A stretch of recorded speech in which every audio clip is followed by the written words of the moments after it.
Hi hello. ఈ ప్రపంచానికి తెలియనటువంటి ఒక ఉద్యమం మన ఆంధ్రప్రదేశ్ మెయిన్ లైన్ మీడియాకి తెలియనటువంటి ఒక ఆందోళన చంద్రబాబు నాయుడు గారికి దృష్టికి కూడా వెళ్ళనటువంటి ఒక కొంతమంది ఉద్యమకారులు మేబీ ఏ పార్టీ మన ఆంధ్రప్రదేశ్లో ఉన్న ఏ పార్టీ కూడా మేబీ దీన్ని గుర్తించి ఉండరు. అదేంటంటే ఒక నిరసన కార్యక్రమం జరిగింది, ఒక ఉద్యమం జరిగింది, ఒక ర్యాలీ జరిగింది.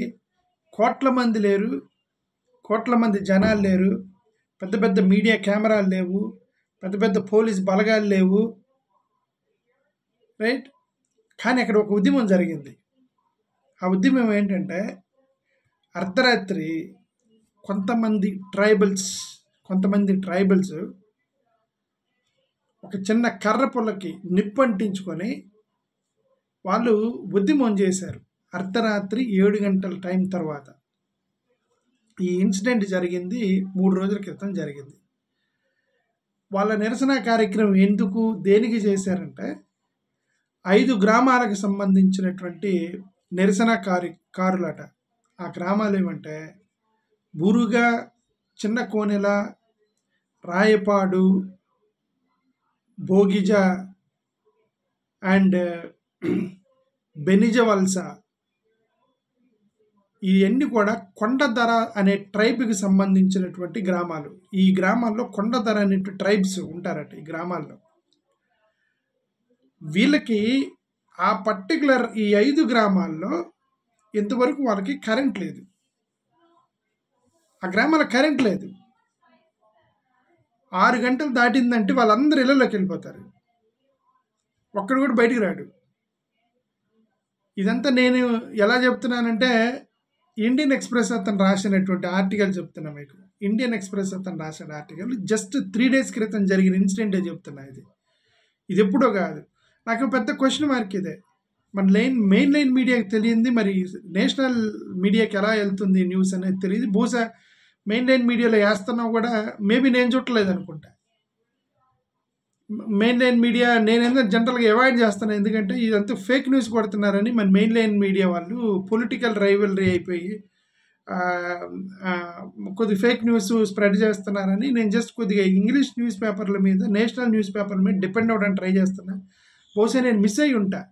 మెయిన్ లైన్ మీడియా వాళ్ళు కూడా రాశారో లేదో నాకైతే తెలియదు. బట్ ఏదైతే ఫ్రంట్ లైన్ అయితే రాలేదుగా. ఒక పెద్ద ఉద్యమం జరిగితే ఫ్రంట్ లైన్లో వచ్చింది, ఫ్రంట్ పేపర్లో వచ్చింది, రైట్. అట్లీస్ట్ కొన్ని న్యూస్ పేపర్లు ట్రెండింగ్ అవుతూ ఉంటాయి. అట్లీస్ట్ కొంతమంది యూట్యూబర్స్ మాట్లాడతారు దాని గురించి. ఏమీ లేదు. 5 గ్రామాలకు సంబంధించిన ట్రైబ్స్ అర్ధరాత్రి 7 గంటలకి మా ఊరికి కరెంట్ లేదు, మా గ్రామానికి కరెంట్ లేదు, కరెంట్ ఇవ్వాలని చెప్పేసి 1 గంట సేపు వాళ్ళందరూ కూడా కర్రలు, దివిటీలు పట్టుకొని ఆ గ్రామంలో ధర్నా చేశారు. సో ఆ ధర్నా చేసినప్పుడు కెమెరా, పోలీసు, ఎక్కడ జర్నలిస్టులు ఉన్నారా, పోలీసులు ఉన్నారా, గవర్నమెంట్ ఉందా, మరి మా ప్రాబ్లం గవర్నమెంట్ దృష్టికి ఎలా వెళ్ళిద్ది అనంత అనవసరం. వాళ్ళకి కరెంట్ లేదనే సమస్య ఉంది. సో వాళ్ళు ధర్నా చేశారు.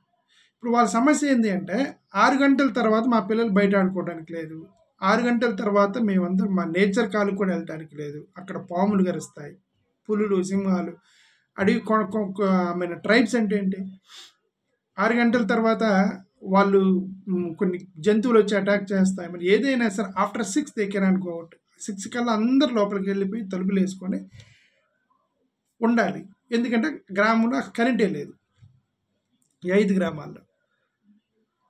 ఇప్పుడు ఎలాంటి గ్రామాలు, ఎలాంటి ట్రైబ్స్, ఇలాంటి గ్రామాలు కరెంటు కూడా లేని ట్రైబ్స్. నేను ఇంతకుముందు కూడా ఒకటి చెప్పాను, రోడ్డు కోసమని వాళ్ళంతా వాళ్ళే రోడ్డు వేసుకున్నారు. ఇదే ఒక గ్రామంలో నేను ఇంతకుముందు వీడియోలో కూడా చెప్పాను. అదొక శ్రీకాకుళం జిల్లాలో వాళ్ళంతా వాళ్ళే శ్రమదానం చేసుకొని రోడ్డు వేసుకున్నారు. ఎందుకంటే గవర్నమెంట్ పట్టించుకోవట్లేదని. ఇంకా కొన్ని గ్రామాలకి కరెంట్ లేదు, ఇంకా కొన్ని గ్రామాలకి రోడ్డులు లేవు, ఇంకా కొన్ని గ్రామాలకి అసలు యాక్సెస్ కూడా లేదు. వీళ్ళందరూ కూడా మళ్ళీ ఓటర్సే, వీళ్ళందరూ కూడా ఓట్లు వేసారు మొన్న ఎలక్షన్స్లో. బట్ వాళ్ళకి బేసిక్ నీడ్స్ లేవు. ఇప్పుడు ఆర్టికల్ చదివిన దాంట్లో ఒక lady some lady what she says, ఆమె ఏమంటుందంటే మేమేమో లగ్జరీ కోరుకోవట్లేదు, మాకేదో బెంచ్ కార్లు ఇవ్వమని మేము అంటలేదు, లగ్జరీస్ డబుల్ క్యాట్ బట్టలు ఇవ్వమని అడగట్లేదు, పోనీ ఇల్లులు కట్టించమని అడగట్లేదు, మాకు కనీసం అర్ధరాత్రి చూడటానికి కరెంట్ కూడా లేదు, 6 గంటలు దాటితే అందరూ ఇళ్ళకి వెళ్ళిపోవాలి, చీకట్లో పడుకుంటాం అందరమే, 5 గ్రామాలకు సంబంధించి. This is the condition of few tribes, condition of few villages in Andhra Pradesh. ఇలాంటి కండిషన్స్లో మనం 1,00,000 కోట్లు పెట్టి ఒక అమరావతి కడదాం, 1,00,000 కోట్లు పెట్టి ఒక పెద్ద హైవే కడదాము, ఒక సింగపూర్ కడదాము, లేదంటే ఒక పెద్ద పోలవరం ప్రాజెక్ట్ కడదాము, రైట్, విమానాశ్రయం కడదాము, వీటి గురించి ఆలోచిస్తున్నామే తప్ప there are certain villages they don't have basic needs లేవండి, వాళ్ళకి కరెంట్ లేదు, వాళ్ళకి పాపం వాళ్ళు ధర్నా చేస్తారు, ఎవరు చెప్పుకోవాలి కూడా తెలియదు, బహుశా వాళ్ళకి తెలియదేమో. మన గ్రామంలో మనం దివిటీలు పట్టుకొని తిరిగితే మనల్ని ఎవరు చూస్తారా? ఇదే దివిటీలు విజయవాడలోనే తిరిగితే, చంద్రబాబు నాయుడు గారి ఇంటి ముందో తిరిగితే, లేదంటే అసెంబ్లీ ముందో తిరిగితే, ఇదే ధర్నా కనుక వాళ్ళు వచ్చి విజయవాడ సెంటర్లో నిలబడితే గవర్నమెంట్ గుర్తించింది, పోలీసులు చూస్తారు, కెమెరా మనల్ని కెమెరాలు టీవీలో చూపిస్తారు అని ఆ విషయం కూడా వాళ్ళకి తెలియదు. అర్ధరాత్రి డ్యూటీలు పట్టుకొని తిరుగుతున్నారు, అక్కడ ఎందుకు తిరుగుతున్నారని మేము ధర్నా చేస్తున్నాం. ఎవరు మీద ధర్నా చేస్తున్నారు? పోలీసుల మీద ధర్నా చేస్తున్నారా? మీడియా సమక్షంలో ధర్నా చేస్తున్నారా? గవర్నమెంట్కి వ్యతిరేకంగా ధర్నా చేస్తున్నారా? ఒక తండాలో వాళ్ళంతా వాళ్ళే డ్యూటీలు పట్టుకొని తిరుగుతుంటే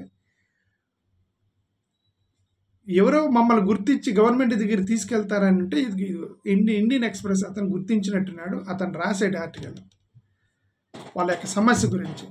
ఆంధ్రప్రదేశ్లో there are certain still poverty కాదు, దేర్ ఆర్ సర్టన్ విలేజెస్ అసలు మినిమం బేసిక్ నీడ్స్ కూడా యాక్సెస్ లేనటువంటి గ్రామాలు ఉన్నప్పుడు అవి ప్రైమరీ. నా ఉద్దేశం ప్రకారం అవి ప్రైమరీ. చంద్రబాబు నాయుడు గారు ఢిల్లీ పోయి మా రాష్ట్రాన్ని అభివృద్ధి చేసుకోవడానికి మాకు అమరావతికి 1,00,000 కోట్లు, దాని బదులు ఢిల్లీ పోయి పోలవరానికి ఒక 1,00,000 కోట్లు ఇవ్వండి, దీని బదులు నేను అంటలా. వీటితో పాటు 2018లో నరేంద్ర మోడీ గారి యొక్క విజన్ ఒకటి ఉంది, ఏంటంటే there should not be any villages without current. ప్రతి గ్రామానికి విద్యుత్ ఇవ్వాలి అనేటువంటి ఒక స్కీమ్ పెట్టారు నరేంద్ర మోడీ గారు. మరి ఇప్పుడు ఈ విలేజ్లకు ఎందుకు లేదో తెలియదు. Why there is no current to these villages? Every village need to be given electricity అని ఒక స్కీమే ఉంది కదా. వీళ్ళని పట్టించుకునేది ఎవరు?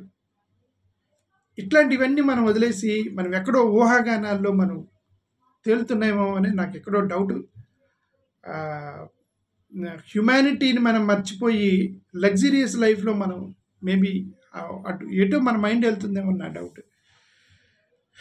అంటే చంద్రబాబు నాయుడు గారే కాదు, జగన్ గారు కానీ, చంద్రబాబు నాయుడు గారు కానీ, పవన్ కళ్యాణ్ గారు, లోకేష్ గారు కానీ, you all need to be in united thinking. ఈ పర్టికులర్ ఇన్సిడెంట్స్లో యునైటెడ్ థింకింగ్గా ఉండి బేసిక్ నీడ్స్ని ప్రతి గ్రామానికి కరెంటు, నీళ్లు ఇచ్చే విధంగా చూడాలని మిమ్మల్ని కోరుకుంటున్నాను. Thank you. ఈ ఆర్టికల్ చూసి నాకు బాధ వేసింది అది చదివిన తర్వాత, బట్ మీకు చెప్పాలని మీరు చెప్తున్నా. Thank you.